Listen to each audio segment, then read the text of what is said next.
تو ویدیو اول در مورد این توضیح دادیم که وقتی کودک براش سخت میشه که تکالیفش رو انجام بده توی خونه، یا اینکه دوست نداره اونا رو انجام بده، به هر طریقی میخواد فرار کنه، مرحله اول این بود که بیایم محتوای آموزشی، اون کتاب، اون تکلیف رو تقسیم بندی کنیم به بخش کوچیک‌تر و همچنین زمان بیشتر به کودک بدیم.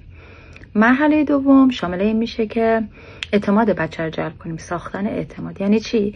یعنی ما کنار تویم نه مقابلت. وقتی بچه احساس کنه که میتونه مادرش یا پدرش اعتماد کنه، میتونه به اون درس اعتماد کنه. پس مرحله اول این نیست که تو اونو اجبار کنی. اجبار به درس خوندن یعنی اینکه تو به این درس باید اعتماد کنی و بتونی.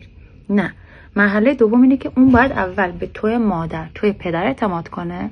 بعد از اینکه به تو اعتماد کرد، اوکی من اگه نتونم انجام بدم، بازم مامانم یا بابام کنارمه، هیچ مشکلی پیش نمیاد. اونا به من عصبانی نمیشن، اونا به من نمیگن که تو چرا مثل بقیه بچه‌ها نیستی، سرزنشم نمیکنن. پس اون باید به تو اعتماد کنه به عنوان والد که پدر و مادرم در هر صورت کنارمن، چه من بتونم تکلیفمو انجام بدم چه نتونم. پس مهمترین چیز جلب اعتماد توی این مرحله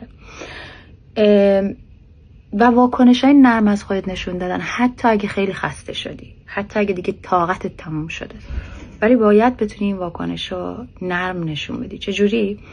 میاد به تو میگه من نمیتونم انجام بدم، یا اصلا نمیخوام انجام بدم، خسته شدم، نمیخوام مشق بنویسم، نمیخوام تکالیفمو انجام بدم.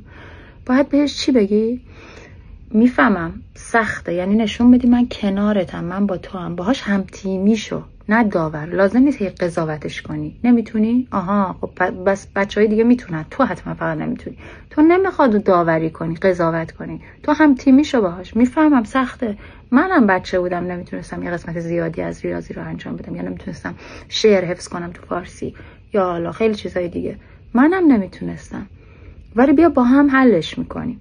نه نمیتونم، نمیخوام، بیا با هم یه راهی پیدا میکنیم. اعتماد که بهت کنه میاد. پس ما باید کمک کنیم اعتماد بچه به توی مادر یا پدر باشه، نه به مطالب درسی، به خودش باشه. بعد وقتی به تو اعتماد کنه، مطمئن باشه اتفاق بدی پیش نمیاد. یاد میگیره به خودش اعتماد کنه. چی بهش میگی؟ بهش میگی بیا به خودت اعتماد کن، تو میتونی. اگرم نتونی با هم یه راهی پیدا میکنیم که آخرش بتونی. و در نهایت وقتی اون تکلیف رو انجام میده، با جمله منفی تمامش نمیکنی. آها دیدی نمیخواستی الان تونستی. نه، فقط بهش میگی دیدی باید خودتو باور میکردی، دیدی اتفاقی نیفتاد، یه بار نتونستی، دو بار نتونستی، سه بار نتونستی، اتفاقی نیفتاد، با هم حلش کرد. تمام این مراحل مهمه تو رشد بچه. مرحله بعدی اگه خیلی دوست داری بدونی چیه، میتونی برام تو کامنت بنویسی.